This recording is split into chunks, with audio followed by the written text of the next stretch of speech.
روز شما بخیر بینندگان ارجمند. این برنامه خبری و تحلیلی اخبار آزادی است که شما را با حادثه های مهمترین در جهان و تاجیکستان شناس می کند. امروز دوشنبه 23 ایون است. حالا با موضوع اساسی این نشر شناس شوید.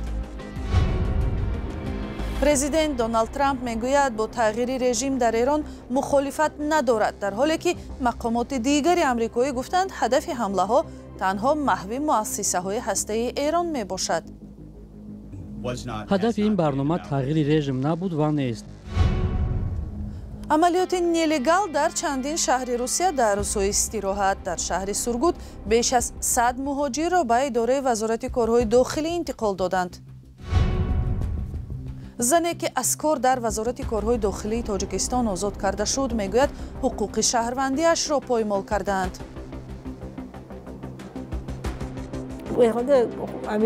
دختر ما باردارم توزه شو و خودم سفر کنم دیگه نمیخوام بکنم وطن اونجا مونده شدم. یک روز پس از حمله های به سابقه ایالات متحده آمریکا به کارگاه های هسته‌ای ایران، وزیر کارهای خارجه عباس عراقچی در مسکو با پرزیدنت روسیه ولادیمیر پوتین ملاقات کرد. پوتین گفت روسیه برای مساعدت به مردم ایران تلاش میکند. معلوم نیست روسیه به ایران چه کمکی کرده میتواند، ولی قبلا پوتین گفته بود که سازشنامه همکاری با تهران همکاری های نظامی را در بر نمیگیرد. چند منبع آژانسی ریترز گفتند که ایران از سطح دستگیری روسیه قانع نیست و یک چیزی بیشتری از آن انتظار است. این در حالی است که در واشنگتن صبح امروز پرزیدنت دونالد ترامپ گفت است سرنگونی رژیم ایران استقبال خواهد کرد. چون چراهای این موضوع در گزارش همکارم مولا رجب یوسفی. چند ساعت بعد آنکه اعضای ماموریت پرزیدنتی آمریکا گفتند حمله‌های اخیر بالای ایران نه با مقصد تغییر رژیم انجام شدند، پرزیدنت دونالد ترامپ گفت که از سقوط حکومت در تهران استقبال خواهد کرد. وی در صفحه خود تروث سوشیال روز 23 ایون نوشت استفاده اصطلاح تغییر رژیم از نظر سیاسی درست نیست، ولی اگر رژیم عمل کننده ایران نتواند ایران را دوباره بزرگ بکند، چرا آنجا تغییر رژیم صورت نگیرد؟ چند ساعت پیش از نشر این اظهارات، اعضای بلندپایه ماموریت ترامپ از جمله معاون پرزیدنت جی دی ونس، کاتب دولتی مارکو روبیو و وزیر دفاع پیت هگست اشاره کردند که هدف حمله های روز 21 ایون آمریکایی ها بالای مؤسسه های هسته‌ای ایران نه سرنگون کردن حکومت مذهبی اسلامی در این کشور، بلکه مذاکرات می باشد. در نشست خبری هگست حمله های هوایی را یک عملیات دقیق نامید که تنها برنامه هسته‌ای ایران، نه ارتش و نه مردم این کشور را هدف قرار داده است. هدف این برنامه تغییر رژیم نبود و نیست. پرزیدنت به عملیات دقیق امر داد تا که تهدیدهای خنثی شوند که برنامه هسته‌ای ایران با منفعت‌های ملی ما، خوددفاعی مشترک نیروهای ما و همپیمان ما اسرائیل دارد. ژنرال ارشد آمریکای دن کین گفت در عملیات با نام شرطی پتک نیمه شب روز شنبه 14 بمب سنگرشکن، بیش از 20 موشک توم اهاف و 125 هواپیمای نظامی استفاده شده است. کین گفت که ارزیابی‌های اولیه بعد حمله به 3 مرکز هسته‌ای بیانگری آنند که آنها جداً ویران شدند، ولی از گفتن این که تا کجا قابلیت‌های هسته‌ای ایران دست ناخور نمانده است خودداری نمود. مقامات کاخ سفید روز 22 ایون تهران را هشدار دادند که در پی حمله بی سابقه آمریکا که به ادعای ترامپ در نتیجه آن مکان‌های کلیدی هسته‌ای ایران نابود کرده شد، از پی انتقام جویی نشود. صبح 23 ایون هم ایران و هم اسرائیل موج نوی حمله‌های هوایی علیه همدیگر را به راه ماندند. ایران به دعوت بازگشت بلافاصله کشور سر میز گفتگو میل نشان نداد و به حقوق دفاع از خود تاکید نمود. این چیز جدیدی نیست. ایران گفت که ایالات متحده آمریکا برای پیامدهای خطرناک عملهایش پاسخ خواهد داد و اشاره کرد که دیپلماتیت تنها بعد جواب تهران میتواند به کار برده شود. نظامیان اسرائیلی گفتند که روز 22 ایون به چند مؤسسه نظامی در چندین شهر ایران از جمله مرکز موشک‌های استراتژی واقع در ولایت یزد و پایگاه‌های موشک‌انداز اهواز، بوشهر و اصفهان حمله انجام دادند. نخست وزیر بریتانیا کیر استارمر که هفته گذشته در کنار مقامات اتحاد اروپا، فرانسه و آلمان در تلاش پیدا کردن وسیله دیپلماتی مذاکره با ایران بود، در دعوت خواست که تهران سر میز گفتگو برگردد. پرزیدنت کمیسیون اروپا اورسولا فون در لین گفت ایران هیچگاه نباید صاحب بمب شود.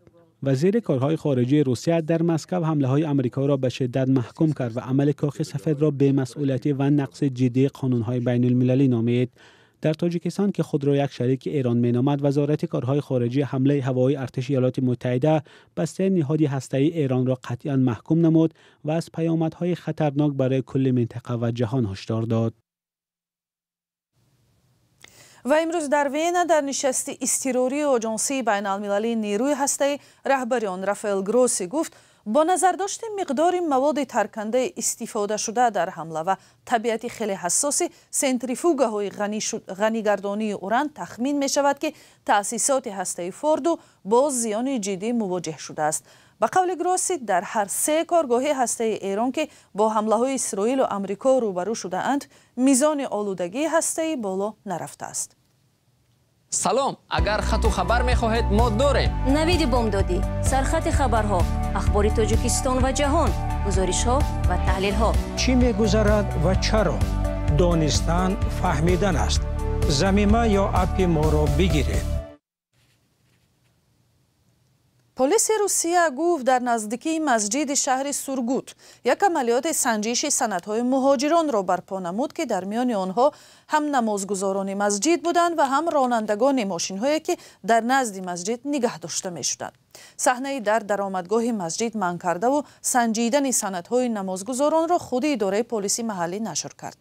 بازرسی اتومبیل سورگوت از روی 35 حالت ویران کردن قاعده‌های مأموری پروتکل ترتیب داده 14 نفر را برای ماشین‌های سیاه شیشه که معیار را ویران کردند جزا دادند.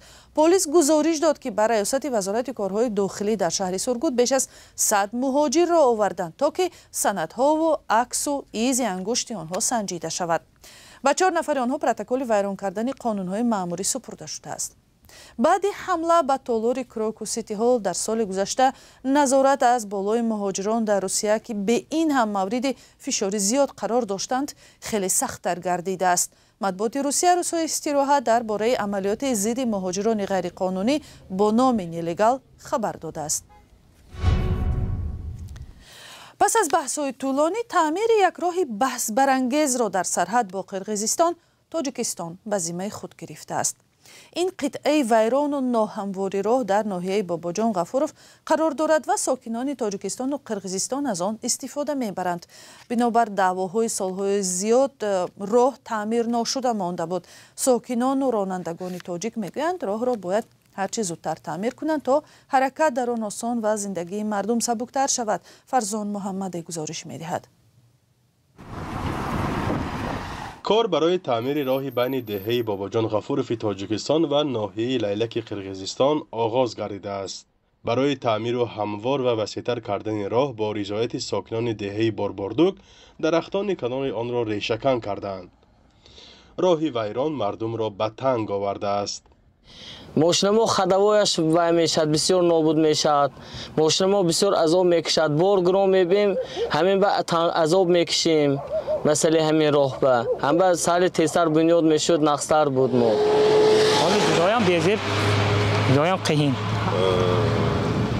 همین ماشین تنبه و یا تنبه همه ای چیز به ولسپید بیام داجی قهین. این قطعه جزئی از شاهراه خوجند کانیبادام است. اساساً راه‌های بین دهه‌های خستیورز و بارباردوک تا دروازه شهر کانیبادام ویران و دشوار گذرند چون سالها باز تعمیر نشده‌اند. از این راه ساکنان دو کشور استفاده می‌کنند ولی در گذشته با جنگ و دعوا نمی‌گذاشتند که راه تعمیر شود. هم وقتشان رو چکوریه قلعه چکوریه ها شده ما کنم گفته وای که توی قرقیزان نماند همش. حاضر همون ویش که ایستاس مولی ماشینا آکن از چریز قطعان برافسوس قطعان کتی میبرده و اوای بلانده برافسوس پیش دیوم ارقه میبرده میبرد. مسئولان اداره راهسازی ولایت سوق میگویند که بعد علامتگذاری مرز طرح را برای تعمیر راهی بیشتر از 9 کیلومتری دهه ارقه خستیورز تهیه کردند.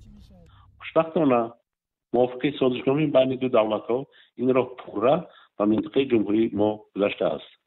چیزی که شمایان میدانید از سبب منطقه بحثی بودنش این راه سالهای سال روی تعمیر را ندیده به همین حالت گرفتار شده است. حالا باشد این منطقه را با دستگیری وزارت نقلیه جمهوری تاجیکستان مقامات اجرایی حکومت دولت ولایت سوخت و دستگیری بی‌واسطه بانک عمومی جهانی برای ارزانسازی داخل کرده شده و روزهای نزدیک ارزانسازی را از دهه فیستیبل به سمت شهر کنیبادام آغاز می‌گردد. در دیگر قسمت‌های راه کنیبادام دهمایی که بحثی حساب نمی‌یافت، ماه مارس سال 2023 ساختمان راه بین‌المللی آغاز شد و قرار است تا ماه مارس سال دیگر به استفاده داده شود. این راه 50 کیلومتری از چند ناحیه تاجیکستان گذشته مسافت بین ولایت فرغانه و ولایت تاشکند ازبکستان را نزدیک می‌سازد. هدف رونق تجارت در منطقه است. راه با سرمایه‌گذاری بانک جهانی و حکومت تاجیکستان ساخته خواهد شد و راهساز شرکت چینی چین ریلوی بوده است. فرزان محمدی، رادیو آزادی، ناحیه باباجان غفورов. یک زن میگوید بعد 10 سال کار در ساختارهای وزارت کارهای داخلی تاجیکستان او را از کار آزاد کرده، اینک 5 سال از دیگر به کار برگشته نمیتواند. با گفته دلافروز واحد و دلیل بسته شدن راهش به این کارخانه داشتن داغ سودی می باشد که با چی سبب در گذشته مانع کارش در این مؤسسه نبود. علاوه بر بیکاری، به قول این زن بار عظیم معنوی و اخلاقی سبب بیکار بودنش او را سخت اذیت می‌دهد. همکارانم علیشیر ظریفی و امیر سویف با این زن و حقوق شناس درباره این قضیه هم صحبت شدند. امی دختر ما بردارم توزه شو و خارج سفر کنم دیگه نمیخوام گل کنم وطن.